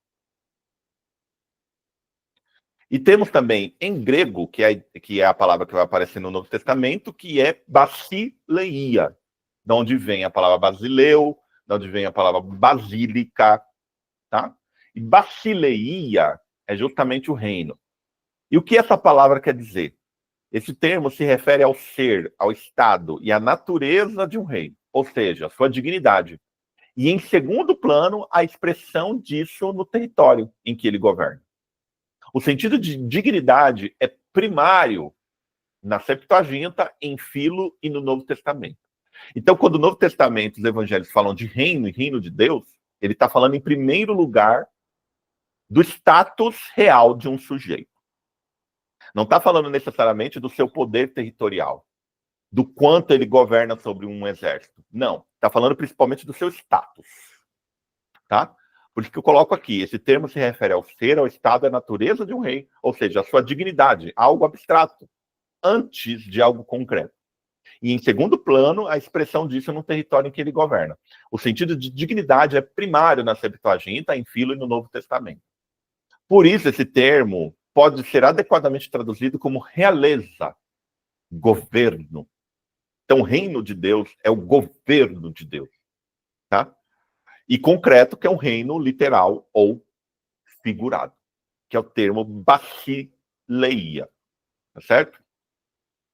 E aqui, para a gente terminar por hoje,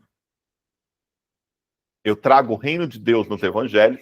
Como eu disse, é uma introdução a essa ideia de reino de Deus. Porque depois a gente vai ver, especialmente por meio das parábolas, e ver algumas especificidades que eu quero que vocês aprendam sobre o reino de Deus. Algumas tensões, inclusive, o já, ainda não, o reino já veio, ele vai vir, ele está próximo. Quando a gente lê os evangelhos, a gente esbarra em textos que falam que ele está próximo, outros dizem que ele já veio, outros dizem que ele vai vir. Então, a gente precisa prestar atenção nesses textos com mais tempo e a gente vai ter a oportunidade de fazer isso ao longo do trimestre, já que a gente está falando aqui dos evangelhos e de ideias centrais dos evangelhos.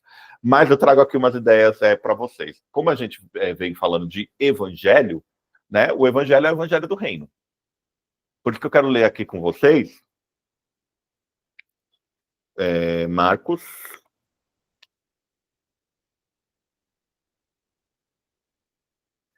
Qual que é o evangelho que era pregado por Jesus, que foi pregado pela igreja primitiva, e qual que é o evangelho que nós devemos compartilhar? O evangelho do reino. O evangelho do governo de Deus, em primeiro lugar. Não é o evangelho do poderio político, financeiro e bélico. Não é sobre isso. E é por isso que as bases de uma chamada teologia do domínio, que ela tem a pretensão de governar os 7 montes, né? Eles dizem que a sociedade está dividida em 7 montes, né? A educação, a mídia, a cultura, não sei mais o que, a economia. Então, a teologia do domínio, ela diz que a igreja foi dado um poder para governar sobre as 7 montes, de estabelecer de maneira concreta o reino de Deus. Mas quando a gente vai para o evangelho do reino, a gente vê que não é bem assim. Que não é bem assim. Certo? Então, nós lemos aqui em Marcos, melhor dizendo, 1,14. E depois que João foi entregue à prisão, veio Jesus para a Galiléia pregando o evangelho do quê? Do reino de Deus. Em Mateus 4,23, vai dizer basicamente a mesma coisa. E percorria Jesus toda a Galiléia, aquela região lá ao norte da Palestina, ensinando nas suas sinagogas e pregando o evangelho do quê? Do reino. E curando todas as enfermidades e moléstias entre o povo. Então veja bem como o reino também se manifestava. Não só por meio da pregação de Jesus, mas também pela cura das doenças e das moléstias. O reino, ele também não é só ideia de que Deus governa. O reino também é Deus iniciando o seu governo através de atos poderosos. Ele subjugando, né, a morte, a doença. O reino também é isso. O reino também vem com poder. Mesmo no já ainda não, né? Ele começa a irromper entre nós por meio de atos poderosos do ministério de Jesus, do ministério da igreja. Vamos ler também Lucas, já que a gente está falando de evangelhos sinóticos, né? 4:43, que diz o seguinte, de Lucas. Ele, porém, lhes disse, também é necessário que eu anuncie a outras cidades o evangelho do quê? Do reino de Deus. Porque para isso fui enviado. Atos, que é o outro livro de Lucas, Atos 8:12. O Atos 8:12 diz o seguinte, mas como crescem em Filipe, que lhes pregava acerca do reino de Deus e do nome de Jesus Cristo, se batizavam tanto homens como mulheres. Mas como crescem em Filipe, que lhes pregava acerca do quê? do reino de Deus. O teor da mensagem é o evangelho do reino. As boas novas de salvação que Deus opera, essa salvação que ele opera por meio da morte e ressurreição do seu filho, é o evangelho do reino. É o evangelho do reino. Que Jesus pregava, que a igreja primitiva pregava e compartilhava e vivia, e que os cristãos da atualidade também devem viver. Aí eu quero ler aqui com vocês o manifesto, que eu chamo de Manifesto de Nazaré, eu não. M.T. Wright, que dá esse nome, né, ao texto que nós vamos ler agora. Capítulo 4 de Lucas, que é um texto bem interessante, eu quero que vocês prestem atenção, certo? O Manifesto de Nazaré, a gente vê que o reino está irrompendo em Jesus.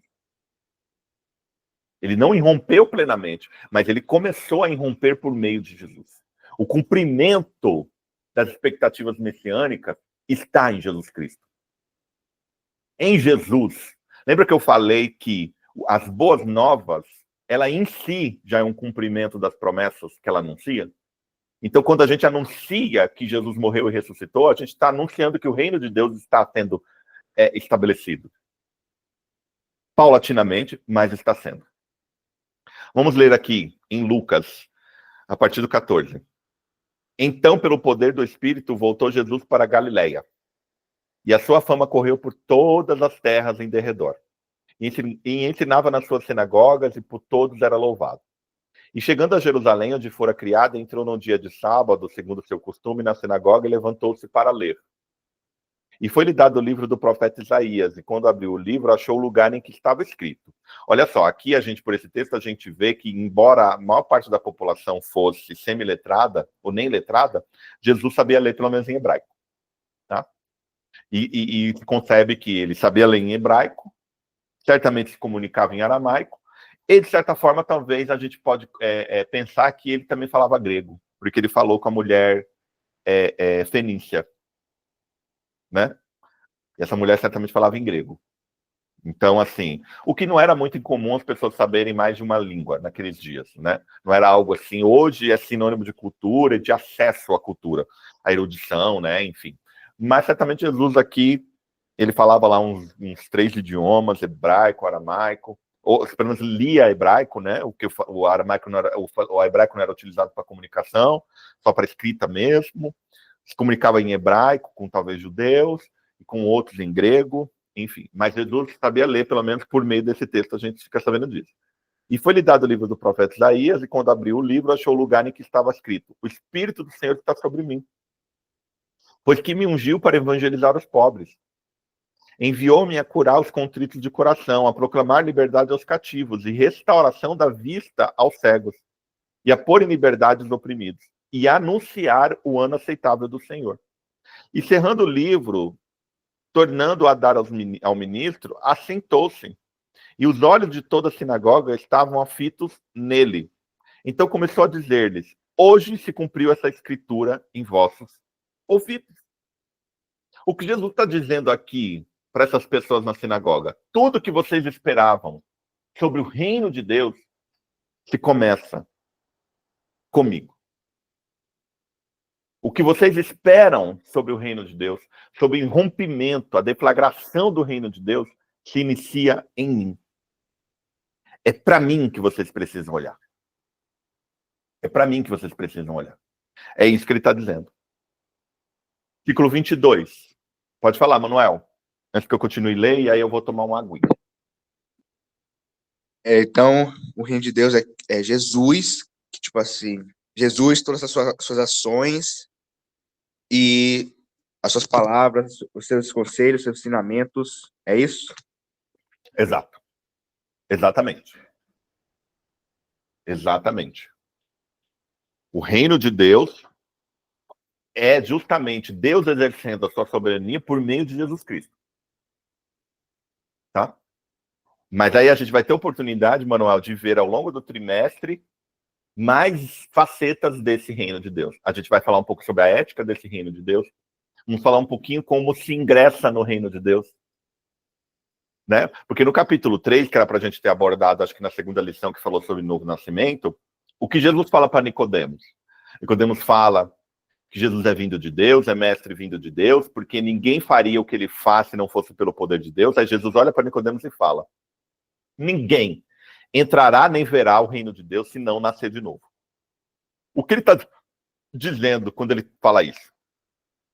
Certo? A gente vai ter mais ou menos uma noção agora do ingresso nesse reino. Como se ingressa nesse reino, como é introduzido nesse reino, nessa esfera de poder de Deus. Tá? Do governo, do poderio de Deus. Versículo 22. E todos lhe davam testemunho, se maravilhavam das palavras de graça que saíam de sua boca. E diziam: não és o filho de José? E ele lhes disse: sem dúvida me direis este provérbio: médico, cura-te a ti mesmo. Faze também aqui na tua pátria tudo o que ouvimos ter sido feito em Cafarnaum. E disse: em verdade vos digo que nenhum profeta é bem recebido na sua pátria. Em verdade vos digo que muitas viúvas existiam em Israel nos dias de Elias, quando o céu se cerrou por 3 anos e 6 meses, de sorte que em toda a terra houve grande fome. E nenhuma delas foi enviada a Elias, senão a Sarepta de Sidom, a uma mulher viúva. E muitos leprosos havia em Israel no tempo de Eliseu, e nenhum deles foi purificado, senão Naamã, o sírio. O que Jesus está dizendo? Que aonde o reino de Deus vai ser deflagrado em primeiro lugar? Entre os gentios. Qual que era a expectativa dos judeus? Que o Deus da aliança ia começar a exercer o seu reino, o seu poderio e o seu governo entre eles, que era o povo da aliança. Eles odiavam, eles detestavam ser governados por gentios. Eles tinham verdadeiro desprezo por outros gentios. Porque se eles leem, por exemplo, a narrativa da criação, e Israel é criação de Deus, isso na mentalidade da ideologia desse povo, dos dias de Jesus, se eles representam a nova criação de Deus, então os gentios eram os animais sobre os quais Adão e Eva deveriam governar. Eles enxergavam os gentios como animais sobre os quais eles deveriam governar, não serem governados. Essa era a crença deles. Mas o que Jesus está dizendo aqui? Que não existia nenhuma viúva. Mas qual Deus atendeu por meio de Elias? Uma gentia. Existiam muitos leprosos. Mas qual Deus atendeu por meio de Eliseu? O gentio Naamã. É lá que o reino de Deus vai ser deflagrado. Aí quando a gente lê o prólogo do Evangelho de João, o que diz o prólogo do Evangelho de João? Que Jesus, o Verbo encarnado, veio para os que eram seus, mas os seus não o receberam. Então, a todo aquele que nele crê foi dado o poder, o direito de ser feito filho de Deus. Por quê? Porque os judeus, eles acreditavam que o reino de Deus, ele pertencia ao povo da aliança. Era necessário nascer com esse sangue, com essa linhagem marcada na sua genética. Por isso que quando Jesus olha para Nicodemos e fala que era necessário nascer de novo, o que ele estava dizendo? Ele estava dizendo que não bastava ser filho de Abraão, Isaac e Jacó. Não bastava ser filho sanguíneo de Abraão, Isaac e Jacó. Não bastava ser filho da aliança para estar no reino de Deus. Era necessário algo mais. E é por isso que nesse manifesto aqui, ele fala que um profeta não é bem recebido em sua própria casa. E quando a gente relaciona esse texto a João 1, que é o prólogo do Evangelho de João, a gente consegue compreender que é dito que o verbo veio para o que era seus, mas os seus não o receberam. Mas a todos aqueles que nele creram, foi-lhes dado o direito de serem chamados filhos de Deus. Porque até Jesus, até os dias de Jesus, desculpem, a aliança era exclusiva do povo hebreu-judeu. Mas a partir de Jesus, ele abre as portas para todas as nações. Porque este era o plano de Deus desde o princípio. Usar Israel como luz para as nações, para guiá-las até o Deus da aliança. Para guiá-las até o Deus da aliança. E quando a gente olha para muitas igrejas hoje, né, elas estão construindo mais muros do que pontes. Ah, o evangelho é meu. O reino é dos héteros. O reino é dos ricos, né? Então a gente está o tempo todo criando produtos e aqueles que não conseguem consumir porque falta recurso financeiro estão excluídos desses produtos. Temos a área VIP agora nas igrejas evangélicas, né? Então A distorção do renuncia a si mesmo. Tem que deixar a música aqui do mundo para ouvir o música gospel. Tem que deixar de ser gay, tem que deixar as trans aí, tem que deixar tudo para entrar na igreja. Exato. Ou seja, o reino pertence aos brancos, pertence aos héteros, pertence aos ricos. Aí quando Jesus chega diante daquela plateia e fala que não é bem assim, qual que foi a reação delas aqui no manifesto de Nazaré? E todos na sinagoga, versículo 28, ouvindo essas coisas, se encheram de ira. Então, quando a gente começa a pregar o evangelho do reino, um evangelho do reino que chama justamente o enfraquecido, o vulnerável, o fragilizado, não chama o poderoso do mundo. Porque esse reino, ele não é manifestado por meio de poder financeiro, político ou bélico. Ele é manifestado por meio de poder espiritual. Ele é irrompido, ele é deflagrado por meio de poder espiritual. O que Paulo vai falar sobre o reino? Ele vai dizer que ele não é comida nem bebida, mas justiça, paz e alegria no espírito. Vocês entendem como essa noção de reino de Deus aparece nos evangelhos? Que a gente introduz aqui para vocês hoje? E está presente lá em João 3, com aquela conversa com Nicodemos. Com a conversa de Jesus com Nicodemos, um fariseu. Né? E os fariseus, eles eram meio exclusivistas. Meio não, eles eram totalmente exclusivistas. Inclusive, eles viam seus irmãos judeus como menos judeus. Inclusive. Que era o povo da terra. Para os judeus, eles tinham uma noção de que, para os fariseus, o povão, vamos assim dizer, né, era o povo da terra. Era justamente o povão. Era aquelas pessoas que não viviam conforme a aliança e que estavam, de certa forma, desclassificados. Quando Jesus ele vem e começa a andar justamente com o povão, que são as prostitutas, os cobradores de impostos, né, os pecadores, inclusive, de certa forma, dá atenção a um gentil aqui e acolá, né? Aqui diz que eles se encheram de ira e, levantando-se, o expulsaram da cidade e o levaram até o cume do monte em que a cidade deles estava edificada, para dali o precipitarem.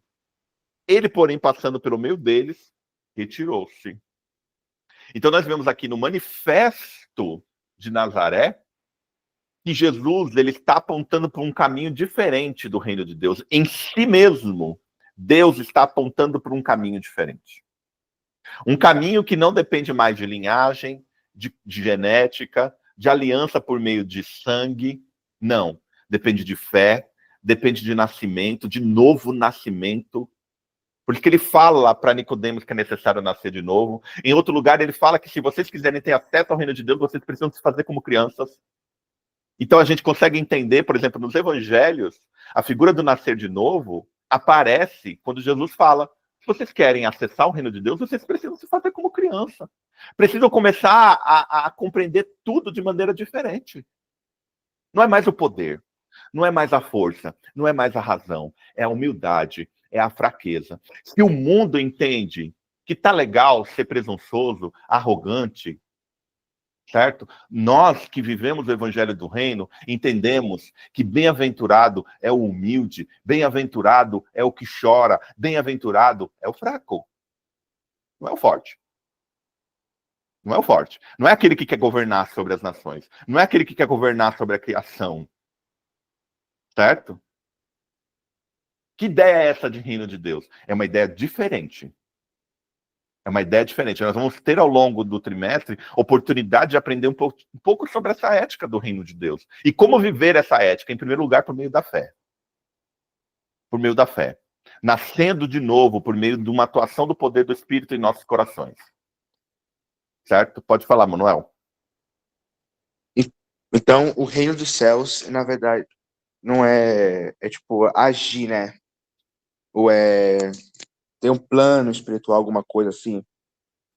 Alguma, tipo assim, igual que a gente vê quando fala reino dos céus, quando a gente fala, é um lugar que você vai, quando morre, faz tudo de bem, você...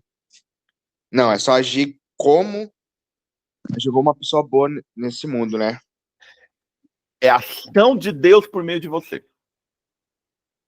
O reino de Deus, quando você experimenta o reino de Deus por meio de Jesus Cristo, Manuel, você passa a viver a vida de Deus. Certo? Porque você é governado por ele. O que é reino? É governo, é soberania. Quando você recepciona o reino de Deus no seu coração por meio de Jesus Cristo, Deus passa a governar no seu coração. E a verdade dele passa a fazer parte da sua vida. E você passa a viver essa verdade. Que são as verdades que estão nos ensinos de Jesus Cristo. Entende? Você recepciona esse reino. Qual foi a oração? Qual que é o segundo pedido lá? Pai nosso que estás no céu, santificado seja o teu nome. Venha o teu reino. É parte da oração do Pai Nosso pedir para que esse reino venha. De justiça, paz e alegria. E como esse reino se inicia? Nos nossos corações, em primeiro lugar. Porque é um reino que é, a princípio, espiritual. No final dos tempos, ele vai ser efetivamente um reino com poderio. Um dia, o Pai vai concretizar o seu reino por meio de Jesus. E o próprio vai entregar o reino ao Pai, de quem ele recebeu. Mas, a princípio, esse reino começa nos nossos corações. Quando essa soberania, a gente permite que Deus governe sobre a nossa vida. Quando a gente permite que Deus governe sobre a nossa vida, a gente permite que esses valores espirituais de justiça, paz e alegria governem sobre a nossa vida. E a gente passa a viver, não de maneira mágica, mas num processo, num caminhar. A gente passa a viver esses valores. A gente passa a viver esses valores. Não mais por religiosidade. Por quê? Porque os judeus acreditavam que bastavam nascer judeus para estarem no reino de Deus. Eles acreditavam que eles já faziam parte do reino de Deus. Certo? Aí o que, por exemplo, João Batista diz para eles? Olha só o que João Batista vai dizer. E João Batista anunciou o reino. Né? Ele anunciou o reino. E não presumais de vós mesmos, dizendo, temos por pai Abraão. Porque eu vos digo que mesmo destas pedras Deus pode suscitar filhos a Abraão. Os judeus acreditavam que pelo fato deles serem parte do povo da aliança, eles já estavam no reino de Deus automaticamente. Mas não era sobre isso que Jesus estava falando. Vamos ler também Lucas 3:8. Produzi, pois, frutos dignos de arrependimento, e não comeceis a dizer em vós mesmos, temos Abraão por pai. Porque eu vos digo que até dessas pedras pode Deus suscitar filhos a Abraão. E quem é que apresenta frutos dignos de arrependimento? Alguém que tenha nascido de novo. Alguém que tenha permitido o Espírito Santo atuar no coração dela. E é sobre isso que Jesus está falando lá, quando ele está conversando com Nicodemos. Não adianta você presumir que você tem Abraão por pai, que você já está no reino. Você precisa nascer de novo, se fazer como uma criança. Essa é a forma de entrar nesse reino. É permitir que esse reino entre nos nossos corações e nos transforme. E nos transforme radicalmente. Por isso que Nicodemos fica surpreso quando Jesus fala. Como? Sendo velho, eu vou entrar de novo no ventre de minha mãe? Ele entendeu literalmente. Né? Porque não é literal, é transformação radical. A nova aliança, é dito que na nova aliança, Deus nos daria coração de carne. Tiraria os corações de pedra, daria corações de carne, capazes de viver a sua verdade. É transformação, é novo nascimento, é transformação radical, é conversão.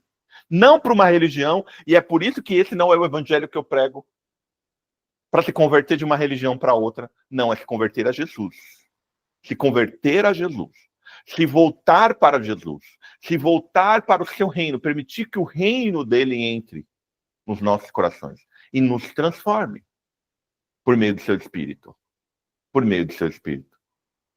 Então ele está falando sobre isso. Não é poder bélico, não é poder financeiro, não é poder físico, é poder espiritual, em primeiro lugar. Pode falar, Manuel. Também complementa que a do Pai Nosso, tu falou que venha teu reino, seja feita a tua vontade, assim na terra como no céu. Exatamente. Exatamente. Que é isso que é o exercício de reino, né? É exercício do reino. Entende? Então, hoje a gente teve a oportunidade de introduzir ideias iniciais sobre o reino de Deus. O evangelho do reino, o reino, Deus como rei, o Messias que exerce esse reino, certo? E de como esse reino começou a ser irrompido entre nós, deflagrado entre nós por meio de Jesus Cristo, e como nós podemos acessar esse reino, através do novo nascimento, através de apresentação de frutos dignos de arrependimento. Arrependimento aqui é metanoia, transformação radical. É metamorfose, mudança de mente, né? Mudança de mente. Começar a pensar sobre novos padrões, se fazer como criança, abrir mão da presunção, da arrogância de que se entende tudo, que tem controle sobre tudo e nós não temos controle sobre nada, e viver os valores desse reino, a ética desse reino, certo? E se converter dia após dia, os nossos corações, pelo Espírito, a Jesus Cristo, a Deus. Então hoje nós tivemos essa oportunidade de ver algumas ideias iniciais. Temos aqui um quadrozinho que justamente mostra Jesus se levantando. Esse quadro, ele se refere ao Manifesto de Nazaré, a essa narrativa que está registrada em Lucas 4, que a gente acabou de ler. Esse quadro aqui que ele se levanta e lê a passagem de Isaías. Alguma questão?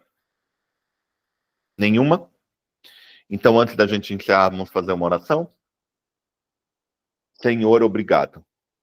Obrigado pela oportunidade de estarmos aqui aprendendo da sua palavra. Nós oramos por todos aqueles que, por N motivos, não puderam estar aqui com a gente. Oramos também por todos aqueles aos quais esse texto vai chegar, esse vídeo vai chegar.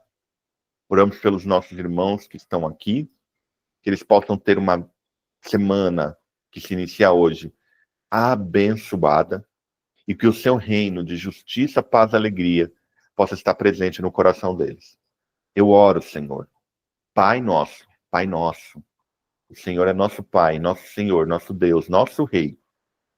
Pai nosso, Rei nosso, santificado seja o teu nome entre nós. Venha o teu reino sobre a vida de cada um que está aqui. Estabelece, Senhor, o seu trono de justiça, paz e alegria em nossos corações, em nossas vidas, em nossas famílias e nesta semana. Em nome do Pai, e do Filho e do Espírito Santo. E que vocês tenham uma excelentíssima semana. Uma coisa que eu queria Amém, falar Marcos. antes, Amém. Seja uma abençoado. coisa que eu queria falar antes é que, tipo assim, eu sei que vai ser um pouquinho chatinho, mas o reino dos céus na verdade, agir como Deus, é ter um coração como Deus. Mas, tipo, só entendemos o evangelho, né? Então não entendemos a parte, tipo assim, parte mais como é, né? Só como é pra fazer, pra entrar, né? O reino de Deus é aceitar a sua soberania. Tá. Gente, o reino de Deus Tá. é justamente a soberania de Deus em nós. Uhum. E como que a gente recepciona essa soberania? Por meio do evangelho. Como Deus exerce esse reino? Por meio do seu filho, que é o Messias, que morre e ressuscita. Entende? Uhum. Aí a gente recepciona esse reino. O reino é o poder de Deus sendo exercido nos nossos corações. E como ele faz isso? Como que a gente recepciona esse reino? Por meio do evangelho, que é a mensagem. A mensagem traz, essa mensagem, essa boa nova, ela diz, Deus reina. Reina como? Por meio de Jesus, que morreu e ressuscitou. Entende? Ele Sim. morreu e ressuscitou. Deus está exercendo o reino dele, o governo dele por meio do seu filho, do Messias. Quando a gente recebe esse evangelho, aceita o evangelho nos nossos corações, a gente está recebendo essa verdade e recepcionando esse reinado. Nós somos súditos desse reino. Entende? Sim. Dessa soberania. Aí as verdades de Deus vão nos conduzir a uma vida nova. Entende? Uma vida digna, né? A uma vida digna. Exato. Exatamente. Deus passa a nos restaurar. E eu espero que vocês andem debaixo desse reino durante essa semana até a próxima. Amém? Amém. Amém. Deus Tenha quiser. uma ótima semana aí, abençoada. Vou parar aqui a minha apresentação e vou parar também a minha. Olha. Não, eu falei aqui com o Marcos que amém.